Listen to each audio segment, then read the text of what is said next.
Yo, what's up, YouTube? Back at it again. It's your boy Starbucks, aka JJ, Jordan Junkie, HOTC, Heart of the City.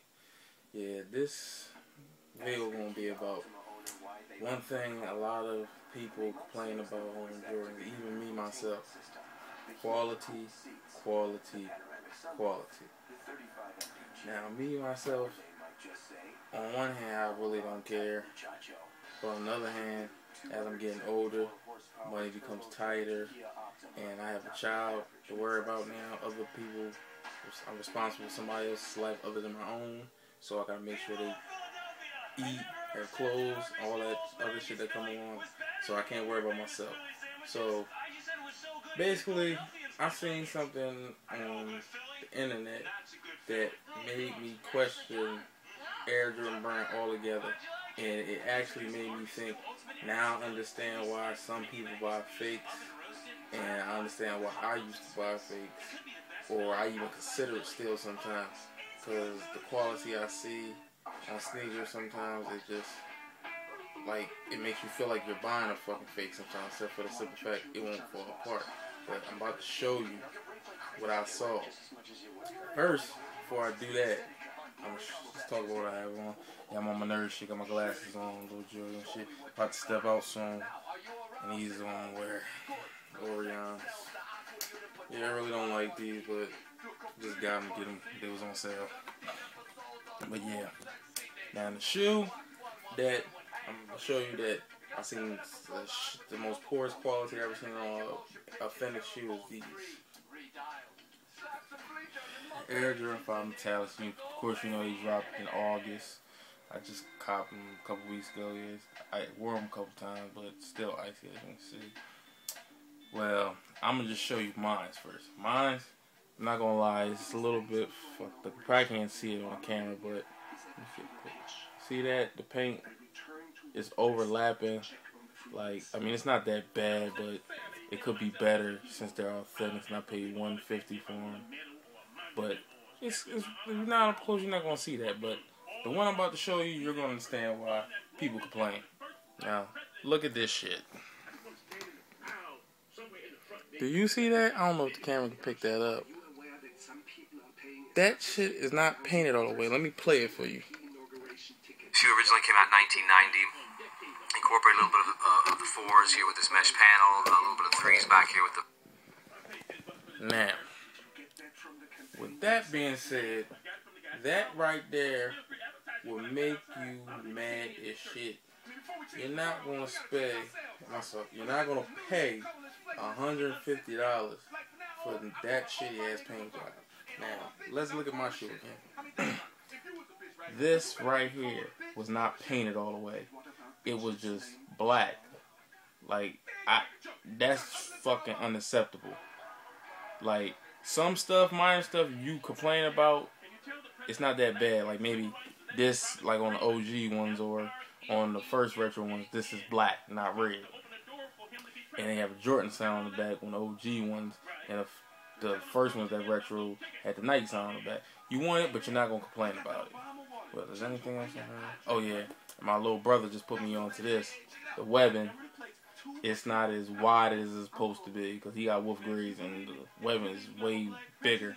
And truth be told, I had a pair of fake 5s, grapes. I couldn't wait because the Laney pack never came the fuck out. But the webbing is wider and these are real. Like, that's the shit I'm talking about. Like, that's the type of stuff that make people get mad because they always say, well, I mean, you should be lucky that he's even retro in these shoes, which is true, but in a sense, Nike is retro on sneakers, Reebok, Puma, all these other shoe companies retro sneakers.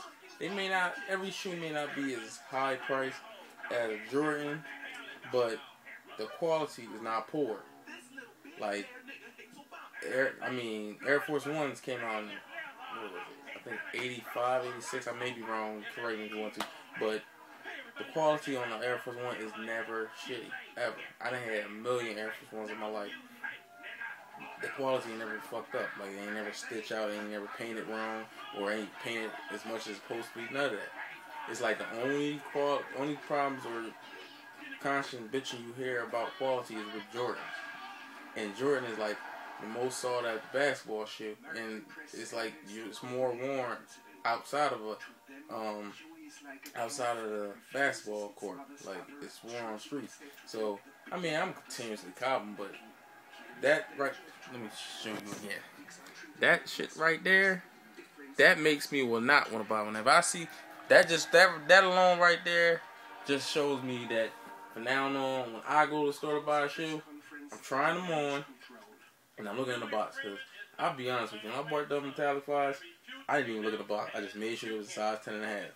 I mean, I had the receipt taken back on them too, but if I seen that shit, they would have went right back. Honestly, I didn't even want double metallic fives. I just got them because I wanted a black sneaker that was Jordan, and I wanted the 3M tongue. That's the only reason why. And I didn't want the Olympic ones because it got patent leather on it, and after a couple years, that white patent leather gonna turn yellow, and I can't deal with that.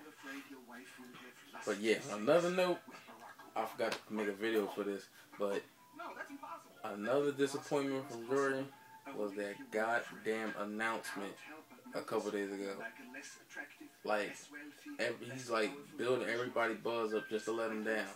Cause no disrespect to Wade, Carmelo Anthony, or Chris Paul. No disrespect to them, great players and stuff. And they're not the ones literally making the shoes, but they have a lot of influence on them. But them designs are just horrible. I have yet to see a Chris Paul sneaker or a Wade sneaker. I've seen one, maybe two Melos I would consider buying, models that actually came out. But other than that, them shoes is like not necessarily terrible, but it's just horrible.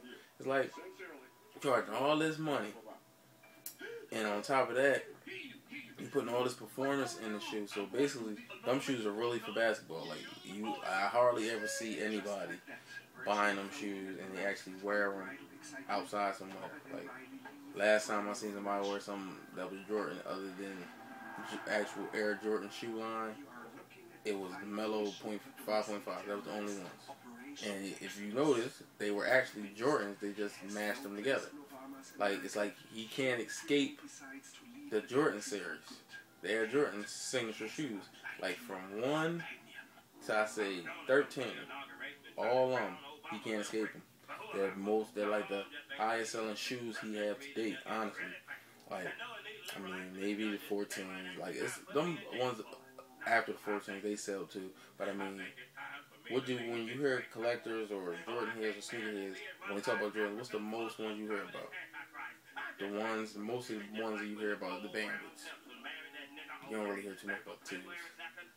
Definitely 3s, 4s, 5s, 6s, 7s. Sometimes 8s. Maybe 9s, 10s, and of course 11s. That's a no-brainer. 12s and of course 13s.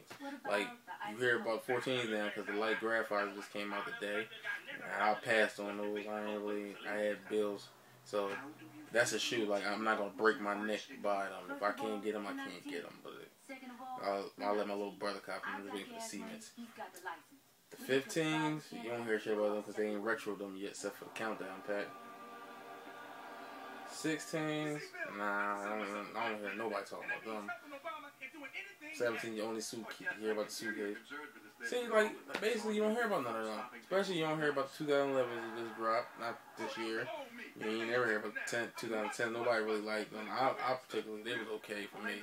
But the 2009, I couldn't get with them. They look like golf shoes. I couldn't fuck with them. So, like, and like, that being said, like, I feel as though Jordan Brand, I don't know if they listen to people on YouTube or on these websites, on these blogs. I feel as though they need to put a separate entity, the Jordan Retro line, apart from just Jordan line. Because, like, I don't know if they put, honestly, I don't know if they put the Melos and the CP3s in the same type of Jordan box. But people they get hype and they get emotional or they get, like, real amped up when they get their hands on a retro, when it got it's either exclusive or it got a specialty to it. Like not just Cougar, I mean the whole 11 series. You notice every year you put them out December 23rd, because of his number. And why I do it December? I don't know, maybe because it builds up more of a buzz because 2 days before Christmas. But you notice they always come with their own specialized box. They come with the little inserts in the shoes, and then they got the little plastic cover over top of it with the little X. People love that shit. It's not just the shoe. I mean, the shoe, like you could sell them Concords come out this year, them Cool Grades and Space Jam, any 11. You can sell them in a plastic bag in the store, and everybody still will buy them. But people are camping out for these shits because the box and they're in a limited supply. And if you resell them, they're gonna go for sometimes twice as much as they cost when they first drop. So I feel as though he should put a special box, do that retro card again, redo them, because I got the Cherry 12s, and the retro card is not the same from the rest of them. You need to redo that, release these goddamn colors he's sitting on that ain't never come out, like, what shit was I seeing? I just seen the other day. Powder Blue 10, I can't wait till them shits ever come hell back out. Indigo 14, Maroon September 6s, and so forth. He needs to just hurry and remake them. But I'm not going to go on too long. You know my videos end up being long anyway. I talk too much. But I'm going to make a couple more videos. I'm about to step out. Talk to y'all later. Rate, comment, subscribe, all that good shit. Boy Starbucks, I'm out. One.